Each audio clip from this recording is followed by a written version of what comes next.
পাপের আবর্তন, পুনরাবৃত্তি। এমনকি ভালো মানুষেরা যারা নামাজ পড়ে, কোরআন তেলাওয়াত করে আর উমরা বা অন্যান্য ইবাদতও করে, কিন্তু একই সাথে তারা তাদের একাকী সময়ে কিছু কিছু বাজে অভ্যাস ত্যাগ করতে পারে না।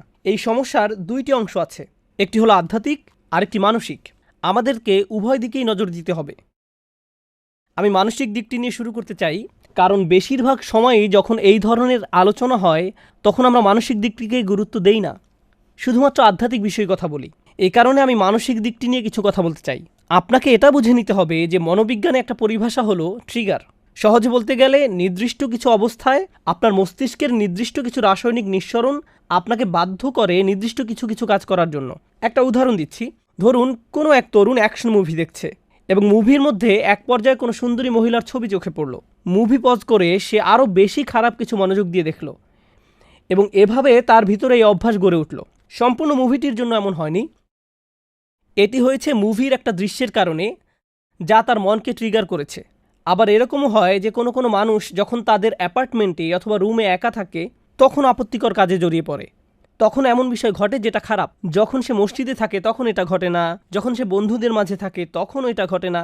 এ ব্যাপারে প্রথম উপদেশ হলো, আপনাকে প্রথমে এটা শনাক্ত করতে হবে যে একাকী থাকার কোন সময়টিতে আপনি পাপ কাজে জড়িয়ে পড়েন, আপনি কোথায় থাকাকালীন এটা ঘটে, কোন নির্দিষ্ট সময় এটা ঘটে। আর আপনি যদি এই সমস্যা ঘটার স্থান, সময় এবং পরিস্থিতিগুলোকে শনাক্ত করতে পারেন, তখন আপনাকে এই পরিস্থিতিগুলোকে পরিবর্তন করার চেষ্টা করতে হবে। আপনি একজন যুবক, ইন্টারনেটে যেসব খারাপ জিনিস পাওয়া যায় তা নিয়ে যদি আপনার সমস্যা থাকে, অর্থাৎ আপনি যদি ওই সকল বাজে জিনিস দেখার অভ্যাসে থাকেন, তাহলে আপনার ল্যাপটপ, মোবাইল রান্নাঘরে রাখুন, যাতে আশেপাশে আপনার মা, আপনার বাবা সবসময় চলাচল করেন। এগুলো আপনার রুমে রাখবেন না। আর অভিভাবকদেরকে বলছি, ঘরের মধ্যে এই জিনিসগুলোকে দৃশ্যমান স্থানে রাখুন। এগুলো আমাদের সন্তানদেরকে ধ্বংস করে দিচ্ছে। এখন আসুন এই সমস্যার আধ্যাত্মিক দিকটি আলোচনা করি। মানুষের জন্য এটা স্বাভাবিক যে সে তওবা করবে এবং পুনরায় সেই পাপ করবে, কারণ আমরা খাত্তাউন।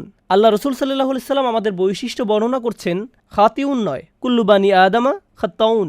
আর খাত্তা হলো সিগাতুল মুবালাগা, যা দিয়ে অতিশয্য বুঝায়। সহজ ভাষায় এর অর্থ হলো এমন ব্যক্তি যে ভুল করতেই থাকে, ভুল করতেই থাকে, ভুল করতেই থাকে। যেমন খাব্বাজ রুটি বানাতেই থাকে, খাত্তা বারবার ভুল করে যেতেই থাকে। এরকম ঘটতে পারে, এটা অনিবার্য যে কিছু পাপ বারবার ঘটে থাকে, এরকম ঘটতে পারে। কিন্তু যদি আপনার মনের কোণে এরকম কোনো চিন্তা থাকে, যে মুহূর্তে আমি তওবা করছি 3 সপ্তাহ পরে তো সেই পাপটি আমি আবার করবই, যদি আপনার মনের কোণে এই ধরনের কোনো চিন্তা থাকে, তাহলে লাইসাতিত তাওবাতু লিল্লাযিনা ইয়ামালুনা সাইয়্যাত, তওবা এমন ধরনের লোকদের জন্য নয় যারা নিয়মিত খারাপ কাজ করে।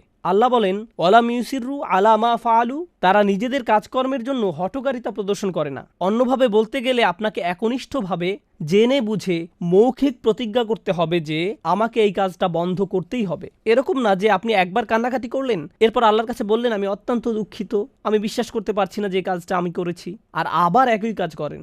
আপনাকে উপায় বের করতে হবে যে কিভাবে এর থেকে পরিপূর্ণভাবে মুক্তি পাওয়া যায়। নিজের সাথে ঐকান্তিক প্রতিজ্ঞা। আর আপনি যদি নিজে নিজে এটা করতে না পারেন, বন্ধু বান্ধবের সাহায্য নিন, এমন মানুষদের সাহায্য নিন যাদেরকে আপনি বিশ্বাস করেন। আমি জানি কখনো কখনো এটা বিব্রতকর, কিন্তু আমাদের সবারই মাঝে মাঝে পরামর্শেও বা সাহায্যের প্রয়োজন হয়। আপনি যখন বুঝতে পারেন যে এরকম ঘটছে বছরের পর বছর আর আপনি এটা ত্যাগও করতে পারছেন না, এটাই সঠিক সময় কারো কাছে সাহায্য চাওয়ার। এ কারণেই বর্তমান সময়ে উম্মার জন্য মানসিক এবং আধ্যাত্মিক কাউন্সেলিং অত্যন্ত প্রয়োজন, এবং এত বেশি সংখ্যক পারিবারিক কাউন্সেলিং প্রয়োজন যে এটাকে বলা যায় উম্মার জন্য অত্যাবশ্যকীয় বিষয়গুলোর একটি, কারণ এটা মানুষের কাছে শান্তি পৌঁছে দেওয়ার একটা মাধ্যম হতে পারে।